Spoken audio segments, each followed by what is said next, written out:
Hey guys, welcome back to the channel. Today is the 9th. It's Super Bowl Sunday. I was planning on getting some of the tomatoes repotted today, but I don't think that's going to happen.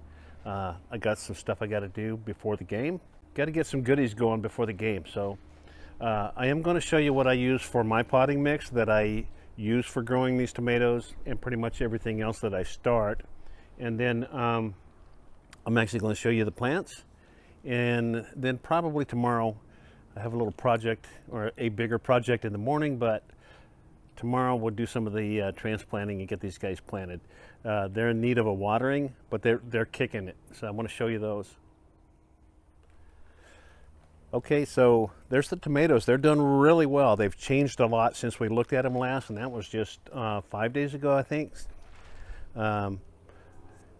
Today is the 9th, so we're 12 days in, and these guys are really doing well. So you can see the stems, the color has changed. They're dark purple looking stem. They've got the follicles on them. They're nice, healthy looking tomatoes. So they got their new leaves coming in. Some of them got the second batch coming in. So I need to get these replanted.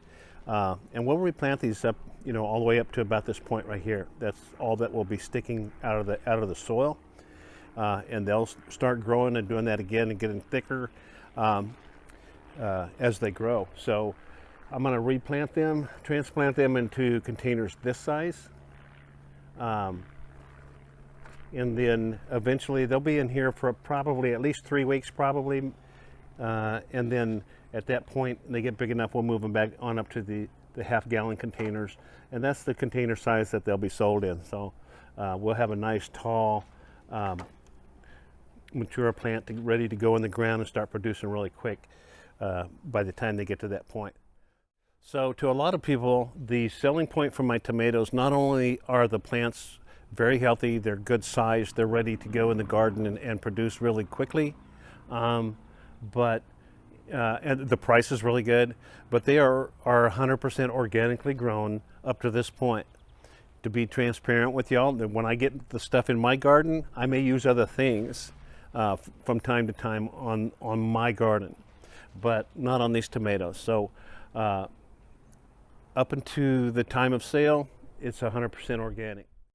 Okay, so first off, in these starter trays, where we got the tomatoes started, I use the Jiffy starting mix, natural and organic. So it's advertised as organic. It says it's organic, and so I use that for my starting. So that is the only thing that is in here, other than the seeds, is that starting mix and water. Okay, so there's that starter part out of the way. Now I'm getting ready to transplant these into bigger pots, and I'll mix up my stuff in this wheelbarrow, and I will use organic peat moss as one of the primaries. I will also use coconut coir.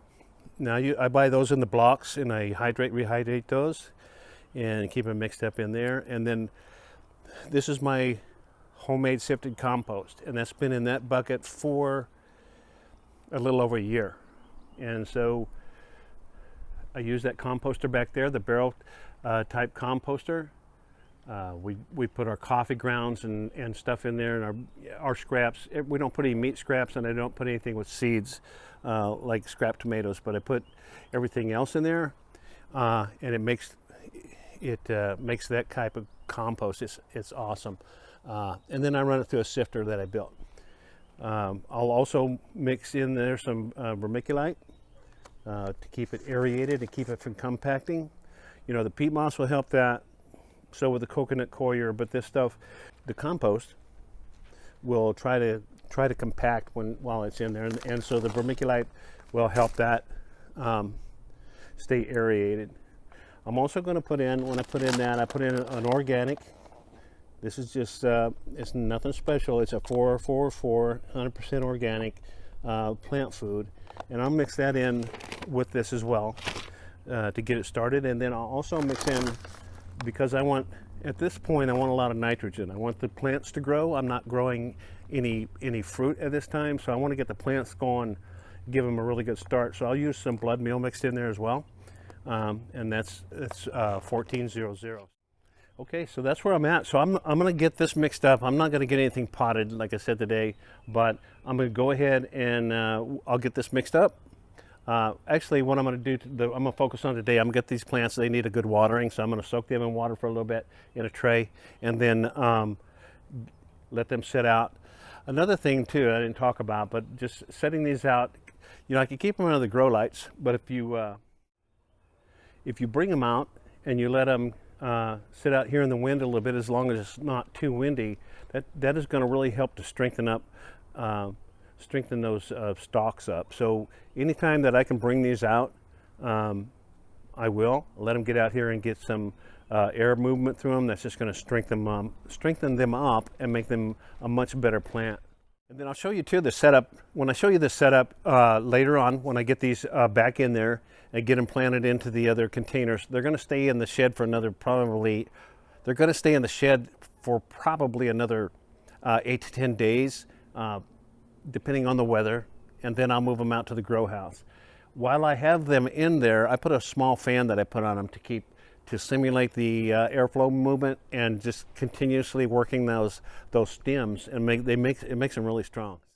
So we're on day 13, so these things are doing really well, but I do need to get them transplanted. So I'm gonna get them watered. I'm gonna get this one out to you, and then I'm gonna try to do another one tomorrow while we're doing the transplanting, so you can see how that goes. So you're gonna get a bonus update maybe tomorrow on these. So hey, I appreciate you watching my videos. You know, hit the like button, subscribe, which should be right up here, share and comment, and thank you so much. See ya.